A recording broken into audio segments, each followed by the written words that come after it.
Itong mga revelasyon ni Atty. Vic, ayan po mga bossing, ay kanyang binigyan ng analysis mga bossing itong ipinasang impeachment complaint ng House of Representatives dyan sa Senado.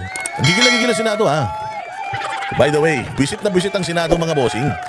Visit na visit ang Senado dahil pinasahan sila ng bola kung kailan last 2 minutes na.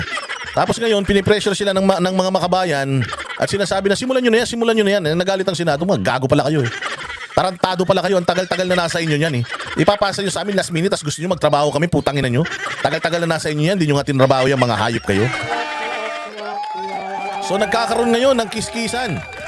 Nagkakaroon ng kiskisan mga bossing etong mga kongresista at saka mga senador. Siyempre, mga boss, nasira kasi yung pangalan noong 200 mahigit ng mga congressman na pumirma dito. Mantakin mo sa mga lugar nila, sa mga probinsya nila.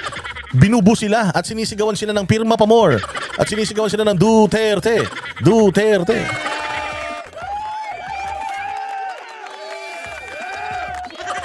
Diba? Pantakin mo yan. Kaya ngayon, yung mga congressman ngayon, pinipressure nila yung Senado para yung galit ng taong bayan mapunta na sa Senado. Mawala na sa kanila. Siyempre, tatakbo silang mga kongresista. Yung iba dyan, na mga tapos na mag-congressman, tatakbo mga gobernador, mayor yan. At gigil na gigil yung taong bayan sa kanila. Ito naman, Barbers, akala ko ba boses ng sambayan ng Pilipino yung nire-representa ninyo? Bakit parang lumalabas, gigil na gigil sa inyo taong bayan? Nakikita nyo yung mga nangyayari sa Cebu. Sa Cebu. Kagabi, nakausap ko yung tsuhin nung isa sa mga congressman dyan sa Cebu na pumirma. Down na down daw yung pamangkin niya. Dahil galit na galit daw yung mga taga Cebu, yung constituents yung pamangkin niya dahil pumirma siya.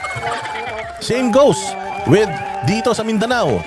Yung sa Davao del Sur, winawarak yung mga poster niya ng mga tao dyan. Dyan sa Dinagat Island, nag-iiyak na si Ecleo dyan. So Barbers, fake news ka. Kung merong fake news dito na dapat iniimbestigan, ikaw yun.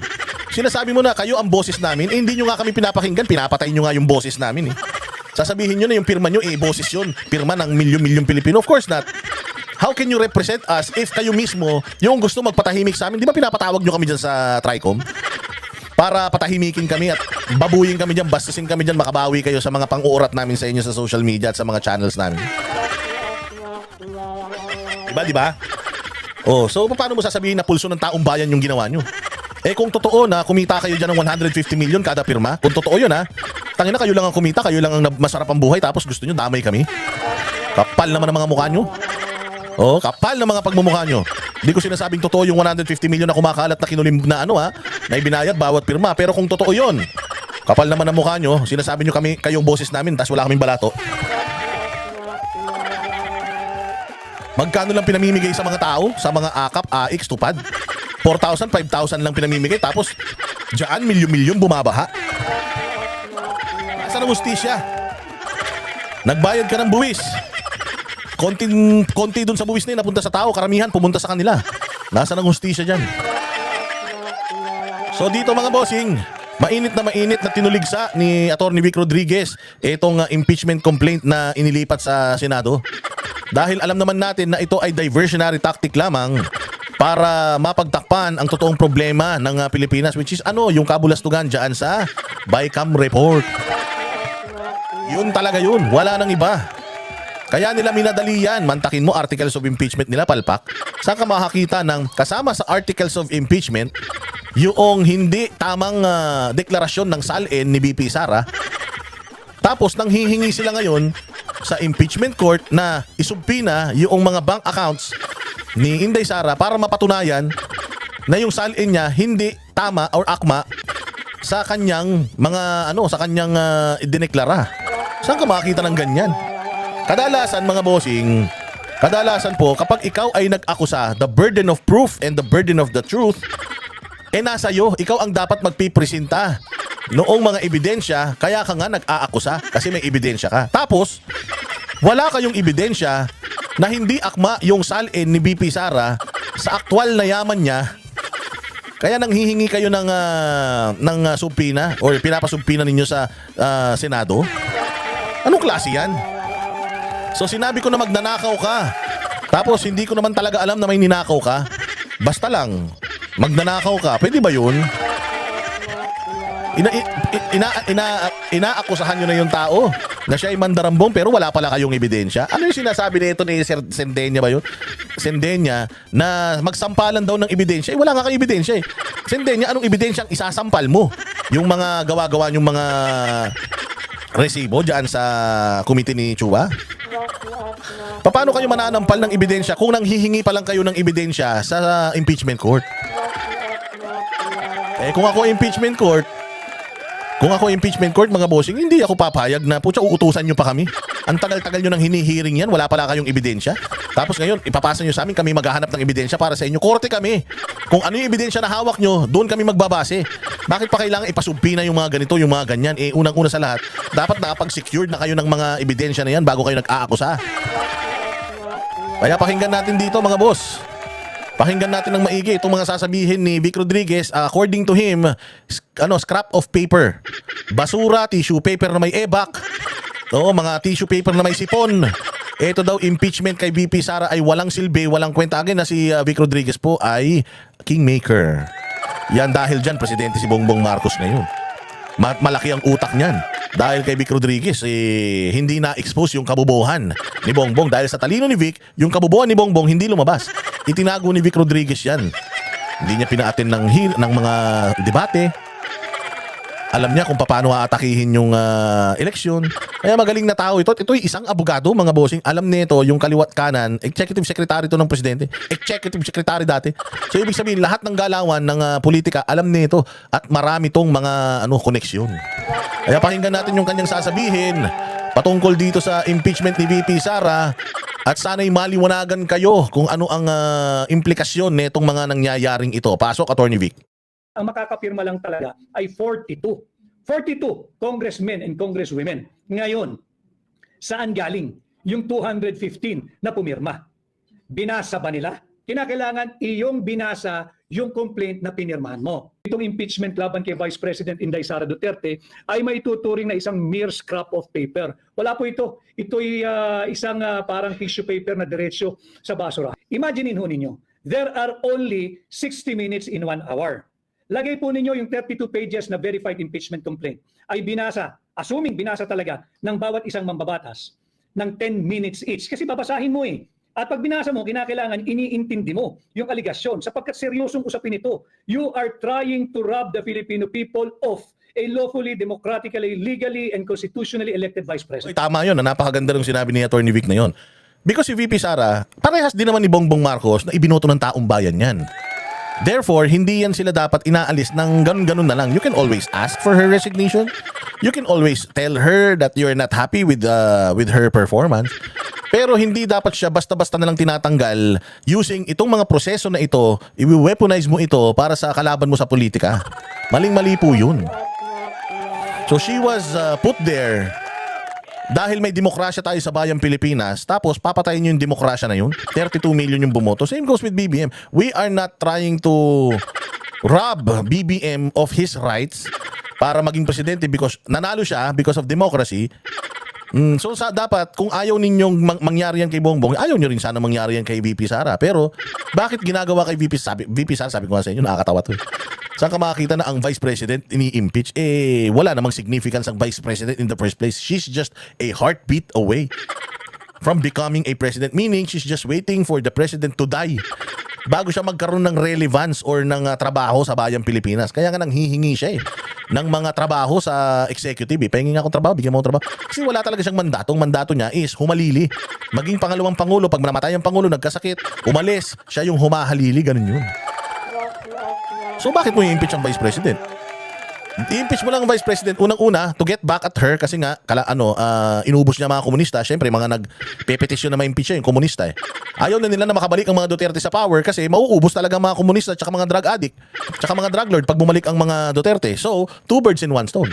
Naggagamitan yung makakaliwa at saka itong grupo ni Marcos. Naggagamitan in what sense? Mananalo, pag itong si VP Sara na impeach, mananalo ang makakaliwa. Why? Wala na silang makakalaban na Inday Sara in the future na ang motivation, ubusin ang lahi ng lahat ng mga terorista sa Pilipinas. Okay, so dahil nga sa perpetual disqualification, hindi na si VP Sara magkakaroon pa ng anumang posisyon sa gobyerno para lipulin ang lahat ng mga terorista at komunista. At the same time, etong grupo ni Marcos ay wala nang malakas na makakalaban pagdating ng eleksyon sa 2028. Kaya nga ibinigay na nila yung ulo ni Duterte, ni PRRD, ni Sara, tsaka ni Pastor Apollo Kibuloy sa mga komunista. Kumbaga, komunista ng bahala, tapos kami ang magkakamal ng kapangyarihan, ng kabanambayan, di umano. Oo, ng kapangyarihan, sila na ang magiging pinakamakapangyarihan kasi mawawala yung pinakamakapangyarihang pamilya sa politiko na mahal ng taong bayan. Pero, yun ang malaking pagkakamali nila. Because, itong mga komunista won't stop at nothing. Ibig sabihin, itong mga komunista ay hindi nabubusog to, walang kabusugan to. Hindi sila hihinto hanggat hindi sila ang magkakaroon ng kontrol sa bayang Pilipinas. Eventually, if Makabayan Black can impeach a sitting vice president, what more kayong nasa Malacanang? Sigurado ako na susunod, kayo na rin ang ipa-i-impeach niyan. Oo, at magaling ng mga makakaliwa, makikipagkampihan lang yan doon sa mga may pangarap din sa eleksyon Makikipag-collaborate lang din yan doon katulad ng ginagawa sa inyo You share the common goal. Ano yung common problem nyo? The Dutertes. Problema ng mga Marcos ang Duterte dahil hindi na sila mananalo sa susunod. Pag may Duterte, common enemy ng ng mga makakaliwa kasi nga ang mga Duterte inuubos yung mga komunista. So ngayon, you share common enemy. May parehas kayong kalaban ngayon which are the Dutertes. Ang problema, pag wala na yung Duterte, sino na ngayon na maglalaban? Kayong dalawa na. So again, balik na naman dun sa dating gera ng pula at saka ng dilawang tae. Kasi mag-aagawan na naman sila sa kapangyarihan. So ganun din, the cycle goes on and on. Tapos yung bayang Pilipinas ang apektado. Bakit? Hindi tayo umuunlad. Kasi ang mga punyetang ito, puros na lang eleksyon ang iniisip.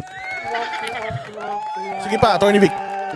So dapat siyang line by line, inuunawa mo at sinisiguro mo base sa iyong personal knowledge or authentic document. Alam mo ninyo, sabi nung una, pinagyayabang nila, 215 congressmen ang pumirma bago ho ito itrinansmit sa Senado. 215 ha. At ang usap-usapan noon ay nagsimula yung kanilang caucus ng alas 10 ng umaga nung araw na kanilang pinirmahan yung impeachment complaint. Alas 10 ng umaga, natapos po sila bago mag alas 5 ng hapon.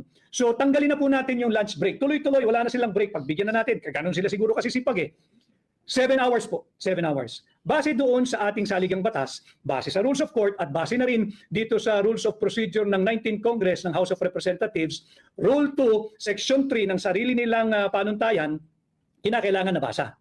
Imaginein ho ninyo, there are only 60 minutes in 1 hour. Lagay po ninyo yung 32 pages na verified impeachment complaint ay binasa, assuming binasa talaga ng bawat isang mambabatas ng 10 minutes each. Kasi babasahin mo At pag binasa mo, kinakailangan iniintindi mo yung aligasyon sapagkat seryosong usapin ito. You are trying to rob the Filipino people of a lawfully, democratically, legally, and constitutionally elected vice president. So dapat siyang line by line, inuunawa mo at sinisiguro mo base sa iyong personal knowledge or authentic document. There are only, kung tigto sa 10 minuto, sa isang oras ang makakapirma lang pag kanyang pinag-aralan ay 6. Kasi tig sa 10 minuto ay 60 minutes Doon po sa 7 oras na sila'y nagpulong-pulong, lagay mo ng 6, i-multiply niyo po yung 6 na pipirma kada oras, times 7, lalabas po dyan, ang makakapirma lang talaga ay 42. 42 congressmen and congresswomen. Uy, naku po, mabigat yun So 42 lang yung makakapirma using Vic Rodriguez's mathematics. 42 lang. Paano umabot ng 200 plus? Talagang may nag-push. At merong motivation yan. You cannot just push it. You cannot just push it without motivation. Hindi tayo naniniwala na it's a process, blah blah blah. You can vote no if you feel like not signing, and you can vote yes if you feel like signing. So considering yung urgency of time, ito lang yung makakapirma. Paano sila nakapag-garner ng ganung karaming pirma? Yun ang sinasabi dito ni Attorney Vic Rodriguez. Ibig sabihin, etong mga pumirma na iba rito, talagang napilitan na lang or merong inalok sa kanila na napaka-importanting bagay, merong idinanggel sa harap nila na isang bagay na talaga namang of big value sa kanila para kahit hindi nila basahin yung petisyon, pumirma na lang sila. Which is, according to Vic Rodriguez, against the law. If you're gonna use mathematics, you can only get 46 signatures. But you got more than that. How? Yun na nga. Dyan na nga yun. Sabi nga, dito na mangyayari yung pushing the envelope. Dito na mangyayari yung pushing the right buttons. Pressing the right buttons. Dito na mangyayari yun. Siyempre, dyan na ngayon lalabas yung what's in it for me. Oh, I cannot read it eh. Can I sign it tomorrow? I'll read it muna. Wag na, bilisan na natin. Magsasara na eh. Ha? Minamadali mo ako. Hindi ko nababasahin to. Okay na yan. Hindi pwede yung baka sumabit ako dyan. Eto, sa'yo. Ay talaga. O sige, pirma na ako. Yun. And kapag ka napatunayan talaga na nagkaroon ng mga alukan, nagkaroon ng mga malulupit na alukan dyan, ibig sabihin talaga, unconstitutional itong ginawa nila or weaponization talaga itong ginawa nila na impeachment para lang mawala yung kanilang kalaban sa politika sa 2028. Sige, diretso. Ngayon, saan galing yung 215 na pumirma? Binasa ba nila? Naintindihan ba nila? Base ba ito sa kanilang personal knowledge or base ba ito sa authentic document? Pahabain po natin. Lagay na lang natin, marunong po silang lahat mag-speed read. Talagang mabibilis magbasa at talagang matatalino na intindihan nila yung aligasyon na kanilang ibinibintang at ipinupukol sa ating pangalawang Pangulo at dahil sa kagustuhan nilang nakawin ang posisyon ng pangalawang Pangulo, minadali nila. Lagay po natin na tigli 5 minuto kada magbabasa at pipirma. Kung 5 minuto kada kongresista, sa loob ng 1 oras, 12 kongresista lang ang maaaring makapirma. Kasi nga ho, 5 minuto eh. And times 12, di 60 minutes po yun, 1 hour. 7 oras po silang nagpulong, closed door, lagay mo na, walang lunch break, wala lahat. Walang toilet break, walang water break, walang break lahat. 7 hours. Lagay po ninyo yung 12 times 7. Kada oras may 12 pipirma. Sa 7 oras, ang makakapirma lang ho, na umunawa, umintindi at binasa ay lalabas sa 84 congressmen and women. 84. Sa buong araw na yon na sila'y nagpulong ng 7 oras. 84. Saan galing? Yung 215 signatures. Ibig sabihin, merong hindi nagbasa, meron na lamang pumirma. Ano naman ho ngayon kung tanong ninyo kung hindi niya binasa, gusto niyang pirmahan. Bawal po kasi yun. Yun po yung mahigpit na seguridad na binibigay ng ating saligang batas. Pagdating doon sa 1/3 na pipirmahan at yan ang sinasabi ko. Hindi pwedeng pirma ka ng pirma. Inihalal ka ng taong bayan dyan para sa due diligence mo. Kailangan lahat nire-review mo, lahat na iintindihan mo so that, kasi nga ikaw ang boses ng mamamayang Pilipino eh. So that kapag tinanong ka tungkol sa bagay na ito, naiintindihan mo. Yun ang problema nating malaki. Napirma lang kayo ng pirma nang hindi nyo naiintindihan. Yung mga bagay-bagay katulad na nangyari mga bossing, sasabihin ko sa inyo, merong isang ulat si Ted Filon. Ini-interview niya si Ngiwi. O sinasabi niya kay Ngiwi na noon bang ni-ratify yung budget? Noong bang ni-ratify, may kopya ba kayo noong budget bago kayo nagsipagpirmahan?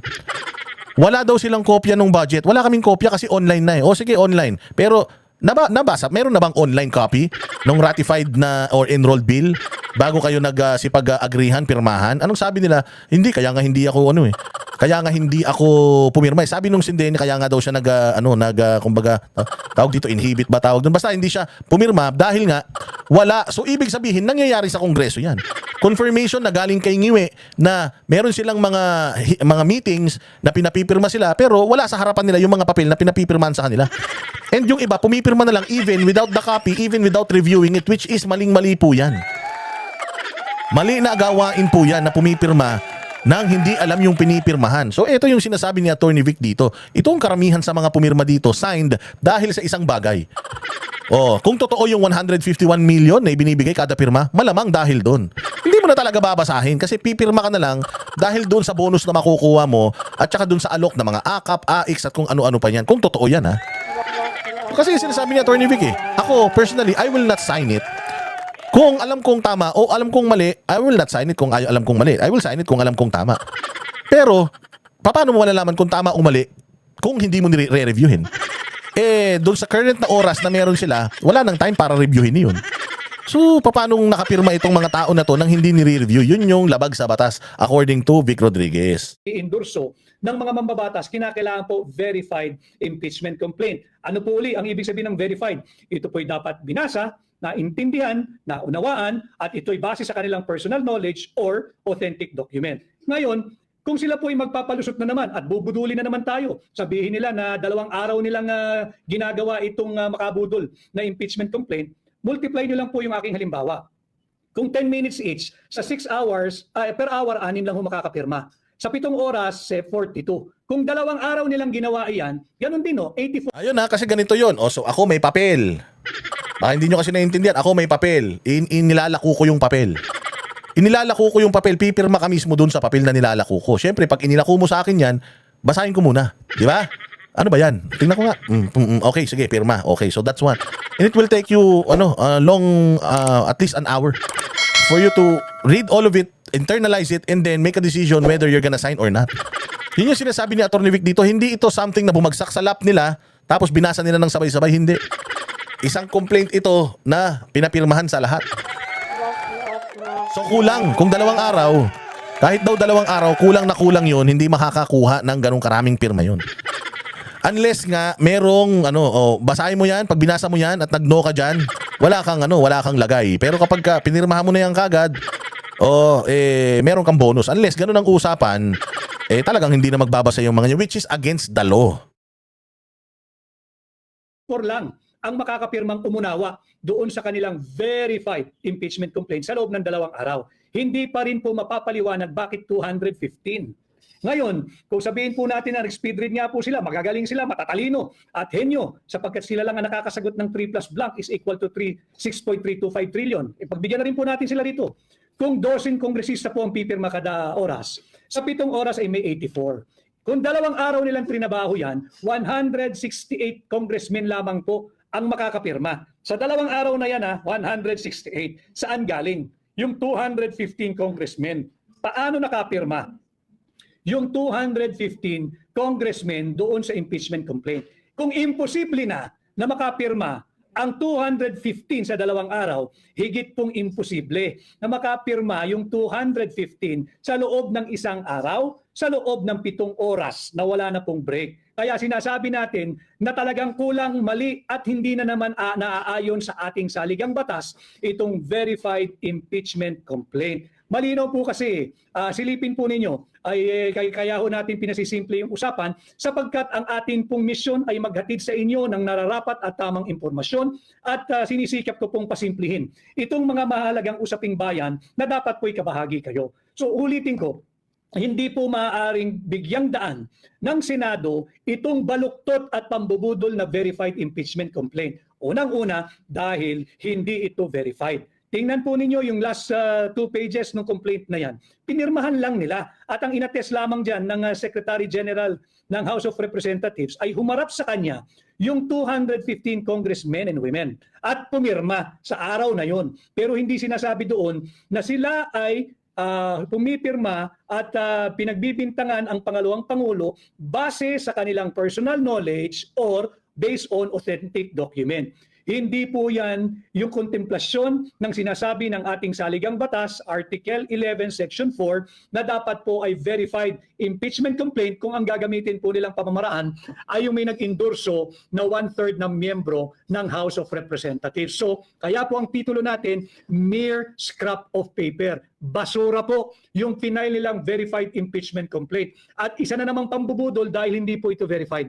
Hindi po ito yung verification na hinihingi ng ating saligang batas. Kailangan kasi lahat ng gagawin po natin, lalo pa ng mga mambabatas, ay naaayon sa sinasabi ng ating saligang batas. Sapagkat Yun lang.